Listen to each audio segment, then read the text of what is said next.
Hello. I would normally introduce myself, but that was pretty thorough, I think. To jump in, again, I'm Ryan, head of marketing at Warner Brothers Games. So who we are, if you haven't heard of WB Games, we are the mobile publishing arm of Warner Media. And so we actually manage an entire portfolio of mobile games, as well as we're a central service to the larger Warner Media organization from a media buying standpoint, as well as strategy for how teams would take advantage of those platforms. And so games that we currently manage that you probably have heard of, we have two top 5 grossing mobile games with Game of Thrones Conquest and Golf Clash. And then actually on the console side, which you probably wouldn't expect at a conference like this, we actually do run the digital media for Mortal Kombat 11, which was a top 5 game of 2019 as well. And so from a team structure, we're focused really on what we like to say is we're bookended between art and science. We're always taking the analytics and trying to pass that through to better optimize the creative we're building, the storage pages we're building. But what I think, and hopefully comes across as interesting part of this presentation today, is I myself am not a media buyer. I am actually one of the teams that surround those kind of core disciplines. And I think one of the key challenges is how you can take analytics and have that change your user acquisition campaign, how that feeds its way to creative services, and then how you actually reinvest within that. And so I'm going to talk a little bit more broadly around how teams really maximize the data coming in from these disciplines. And then so for the goal of the presentation, it's called Marketing by Numbers. I think it's kind of funny because it's not too in-depth and overly technical by the numbers, but more to illustrate how we've shifted from, I'd say, traditionally marketing, where we're using data first instead of an outcome within our process. So hopefully you can learn a little bit for how we drive growth, as well as how, and show our process for driving conversion. And then I believe there's ways in which you can engineer marketing success, and then how you can really turn that data into action. I think largely our product marketing team and our larger marketing organization is the team tasked with really turning it into action. Our UA team is somewhat incapable of optimizing the success on that platform if the content is not changing accordingly. And so before I get into it, I think I just want to touch on how I view marketing has changed. And this is somewhat high level and self-explanatory, but traditional marketing, obviously content is developed usually by a brand team. It's done somewhat in a silo, and creative direction tends to be typically singular in design and message, and it's meant to lock down from a branding standpoint of how that brand or product should be perceived. And then again, as I mentioned, data is then used at the end of that to measure if you're successful, and God forbid you're not, because you don't have an ability to change it. And so the way in which we approach mobile marketing from a creative and content standpoint now is very much we're trying to use data to drive the decision making and the content we should make. Obviously we need to make a little bit to understand where performance may come from, but using that as a guiding tool for doubling down. And then we know that diversified content leads to greater growth potential. And so we are trying to, again, increase our odds of being successful rather than locking down in any one area. And then I think we measure ourselves on success by our connectedness to our data and the response time. So it's a little bit of a kind of a flipped pyramid of how we look at it. And then, so again, talking about how more general marketing teams can leverage kind of the challenges in front of paid UA, I think it's really important to talk about kind of the algorithms. I'll talk about it very broadly and not going into kind of any one in particular. But I think the important thing, the reason why I wanted to start with this is I think very commonly, outside of the analytics or UA team, or if you have a conversion team, the kind of power of the algorithm and what that's doing and how that affects your campaigns is not as widely talked about.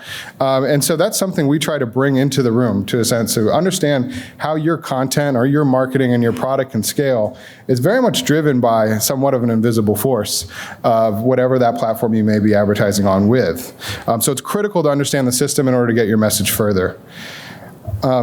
Looking at kind of the difference between branded content, and I have a traditional kind of trailer we'd make on the left, and on the right, more of our, what I'm calling our algorithm-based, how we're just simply trying to chase performance. I think the as a marketing person within this space, what we're constantly confronted with, especially working with major large brands, is brand marketing dead? Is product marketing the only way forward? Is there any form of branding left within our advertising space?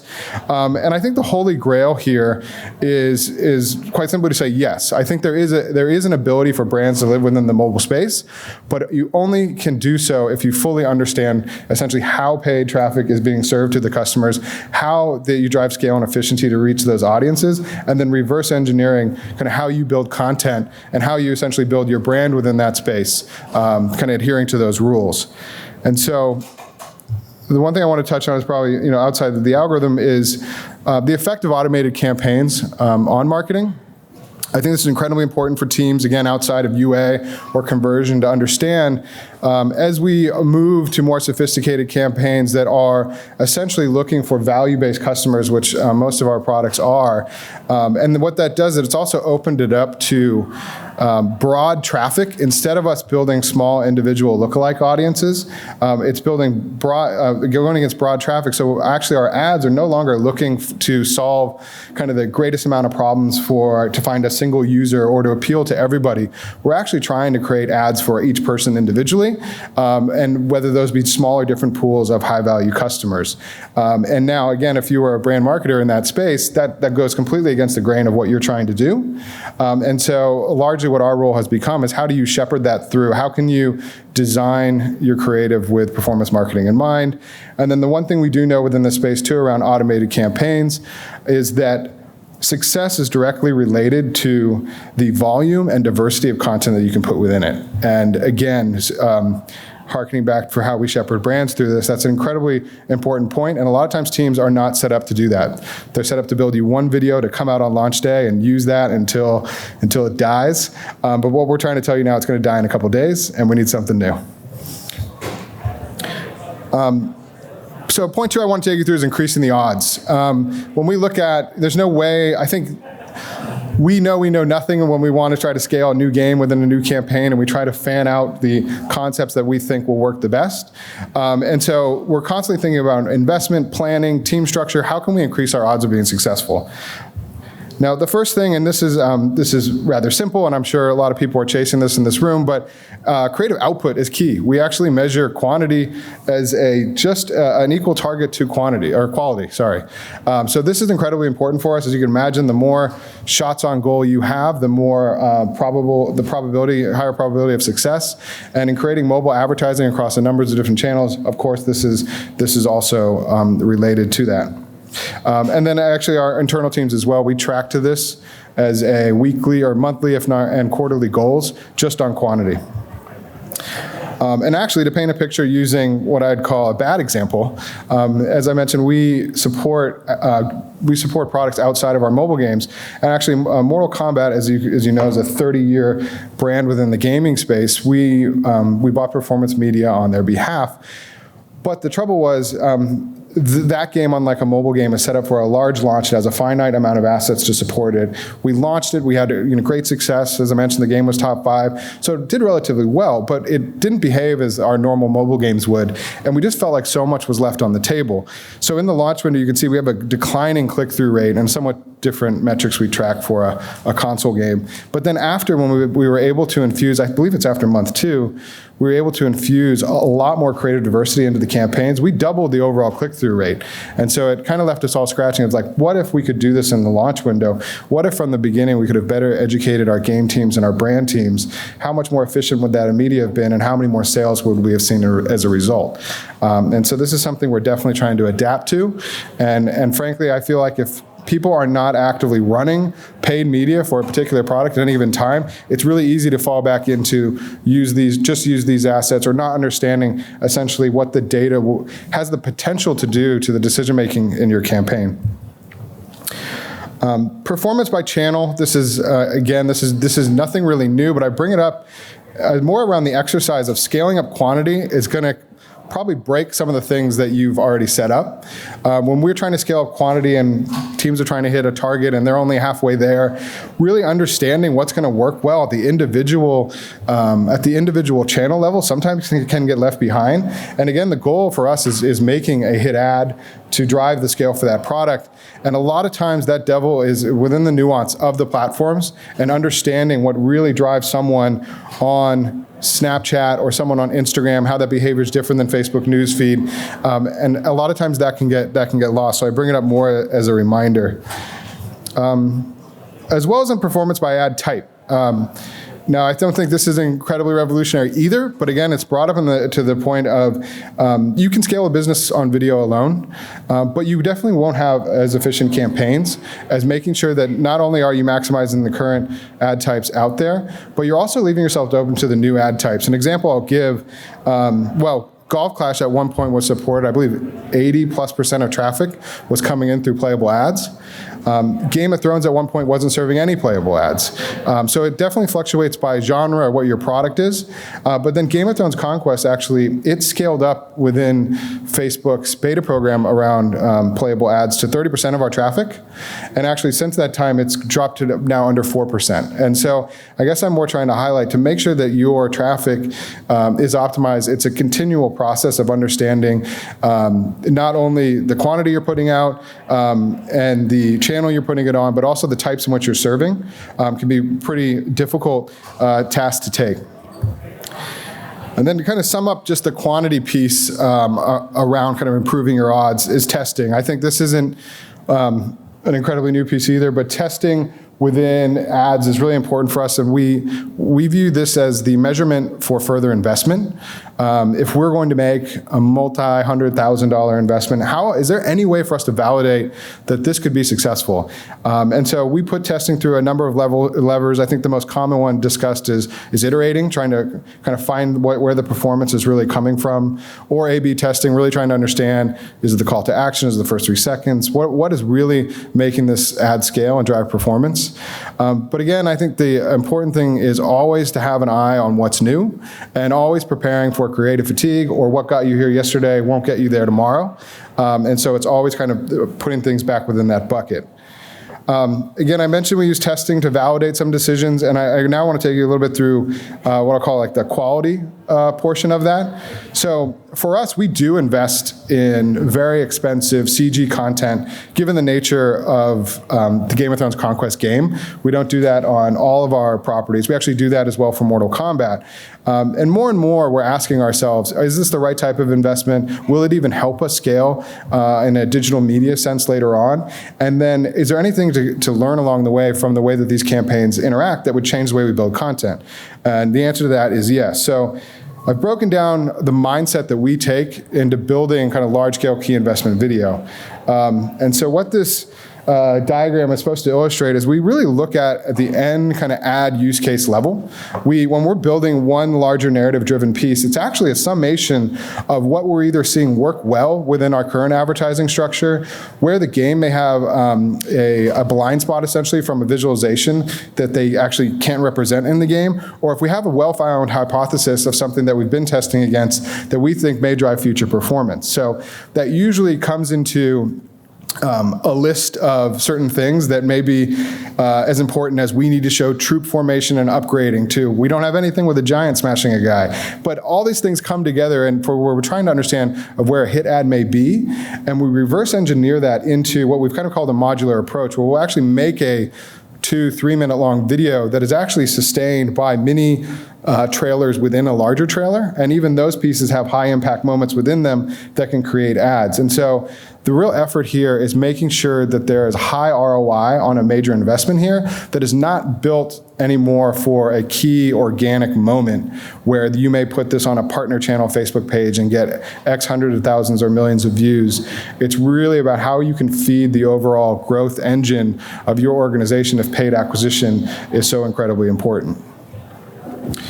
Further to that, we also look at the investment is trying to say, how can this empower other teams? And so we've actually reshaped our scope of work with most outside vendors. And this obviously will change depending on what you're trying to build, but not only do we want the final product, but we actually want the tools along the way that actually help build that. And so for an example like a CG trailer, we actually will require delivery of the CG models that made the trailer. And sometimes to get very specific on that, you have to request that the agency does not use proprietary technology or a number of other things, which usually in mobile advertising is not as much of a big deal. But if in the console space you're trying to make the most beautiful trailer ever, that may be an issue. But what the goal here is we kind of make a joke about in the office of where the product marketing team is foraging for the best ingredients in the world, and our internal creative services team have become the chefs to a certain degree, where their job is to make kind of delicious content in all different flavors for people.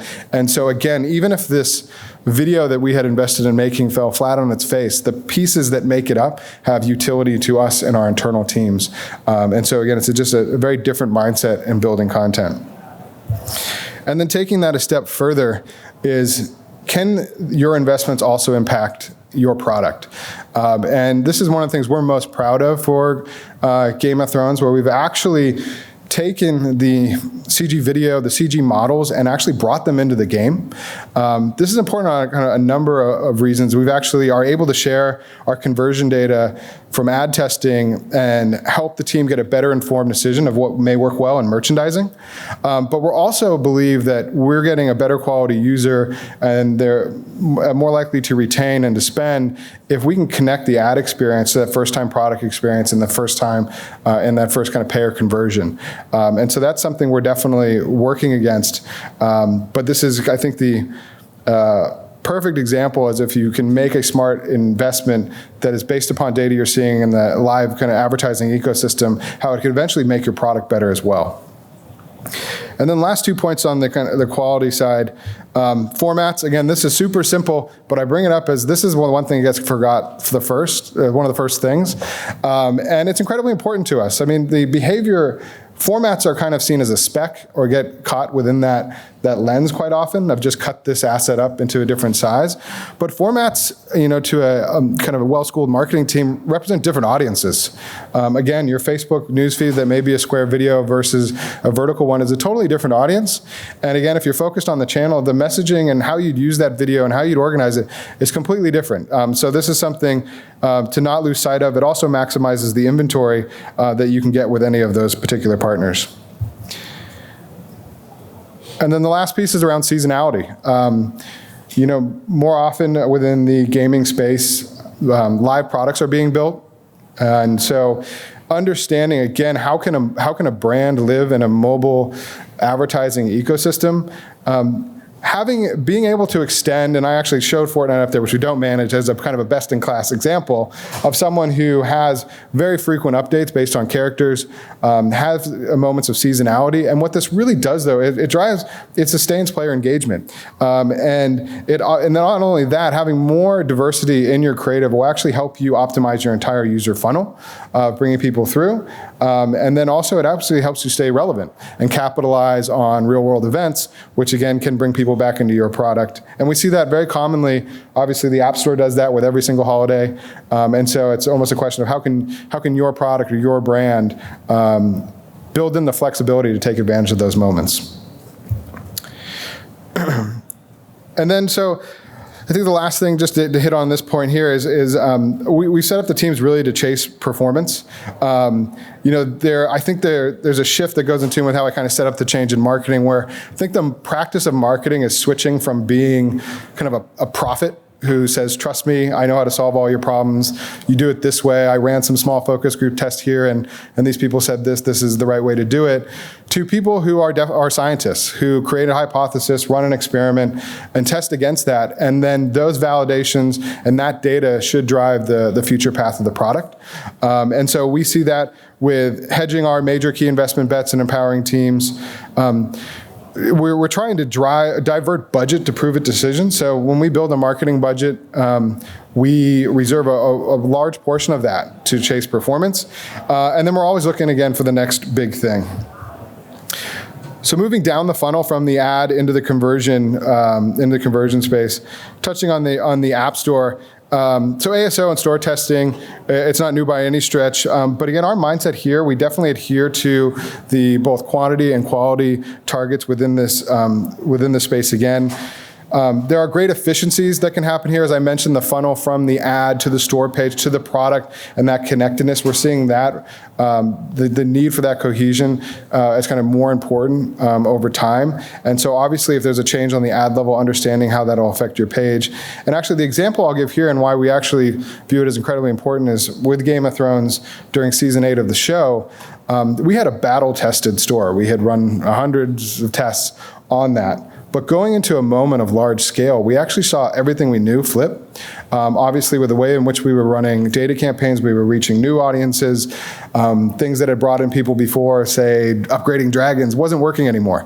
And we actually saw that that major shift actually affected the ads we were running, and it actually affected our store performance as well, too. And because we had the ability in place for the data sharing to happen rapidly and the iteration to happen quickly, we were updating our store almost weekly at times, given themes of the show, to maintain a high conversion level. And then another important point around store testing is making sure that your testing is mimicking the way in which you are driving growth.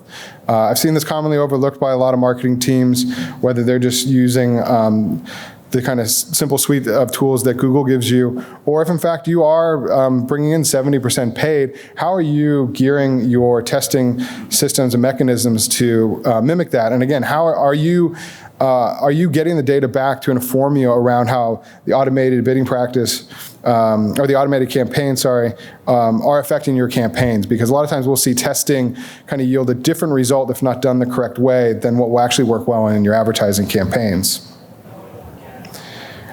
And then just to share our mindset around conversion, sure, there are moments when you can improve your conversion, but conversion, as you guys know, is something that swings wildly, whether that be in a period of massive installs. Obviously, conversion is going to tank. Whether it's a certain genre, like a strategy game, is going to have low conversion compared to more of a casual game. And so with a game like Game of Thrones, we really look just to maintain. There's always the goal of improving if you can, but it's really of just how you're maintaining at a certain level and how we look at our conversion. And as I mentioned, this is a continual process. Like our ad creation, there are quantity test goals, and actually there's ways too on here for us. We knew we had to get better at this space a while back, but now we're trying to grow and improving our discipline globally. And for key areas for us that we believe, again, changes by game, but are key areas of growth of actually having separate disciplines around testing set up for those territories. And then if by chance you don't work on a direct mobile game, I thought an interesting story to share is how we applied kind of the user funnel through the store, or in this case, what we call a pass-through page to our game Mortal Kombat. So Mortal Kombat, obviously, in this case being a physical game, you're not clicking to install, you're actually going through a purchase funnel, making a decision, and this can be incredibly cumbersome. But we were able to find tools in order to mimic this behavior and to A/B test and segment our groups to understand where the best performance was coming from. We actually ran this on 2 games to date. First one was a game called Hitman, where we actually redesigned the entire page layout to try to reduce purchase friction. I don't think a lot of thought was not given to these types of pages before. I see it very commonly in digital advertising for services, frankly, that aren't mobile games, of having someone click through to an incredibly complex set of kind of fields that need to be filled out that don't really help campaigns optimize. And so what we tried to do here, this is actually, I think, a series of 8 drop-downs that you'd go through to make a purchase. We really tried to minimize choice. Choice is kind of your enemy, I think, in driving fast conversion here. And simple design things like large buttons, or predetermining that we wanted someone to buy digital over physical, which had better margin for us. Just removing those layers of decision. And if someone really cared and they had to buy that game at Target, there was a way to do that. But we didn't have equal weighting to that choice. And obviously saw almost 50% uplift in conversion there. And then on Mortal Kombat, we kind of stood on the shoulders of what we had done before. And I think this is something that we're kind of taking ongoing. just iterating on this process, there's a ton to gain. And actually, over the life cycle of a product, you may want to change this as well too. So in the pre-launch window, we were serving kind of what that benefit was. And then later in the life cycle of the product, we will change the content depending if the game's on sale or if it's a part of some type of special event. And so we're constantly, whenever we're running media against here, testing these pass-through pages for a product that doesn't have an app store. So continue on the evolution, democratization of data. I think this is where now we've assumed someone has seen an ad, has come through your store page and is in the product. And just want to give you an example of how our CRM team, who I think is somewhat best in class, has done a great job of taking advantage of data that we give them access to, as well as giving that to the players. So this is your typical CRM wheel, if you will, of how you acquire a user, reach them in a number of different ways, send them a bunch of things, and then have a very small portion of them maybe open an email or convert to something. So this is kind of the time-battered CRM cycle, I'd say. But our team has adopted what we call CRM 2.0 or personalization, and all we've done is just add some sunglasses to the cycle there. No, I'm kidding. What's actually happening here is we are using all the data that we pull in through our analytics team and feeding it into our house file. And so over time, we actually get a better sense for how you as an individual interact with the content we send you, whether it's through push notification, email, whether you like to have that at night or in the morning, and we can tailor and automate our communication with you.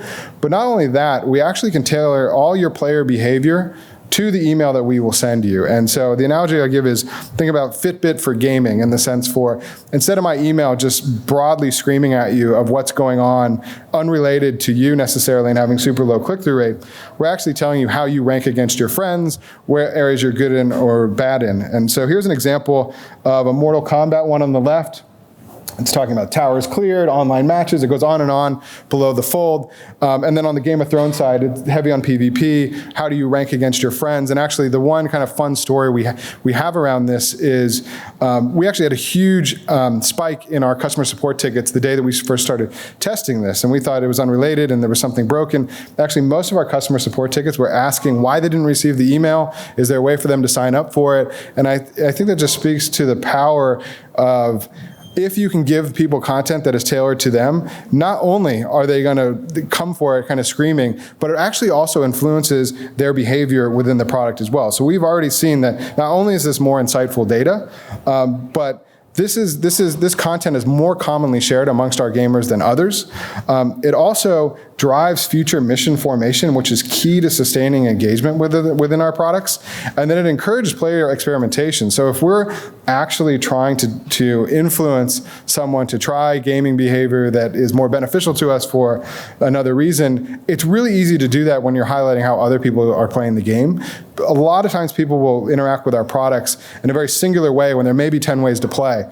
And so it's a great mechanism for that. And then we've seen a large uplift in player engaged player spending, which to us, we feel like we're just scratching the surface here. And there's so much more potential for us to mine within the space.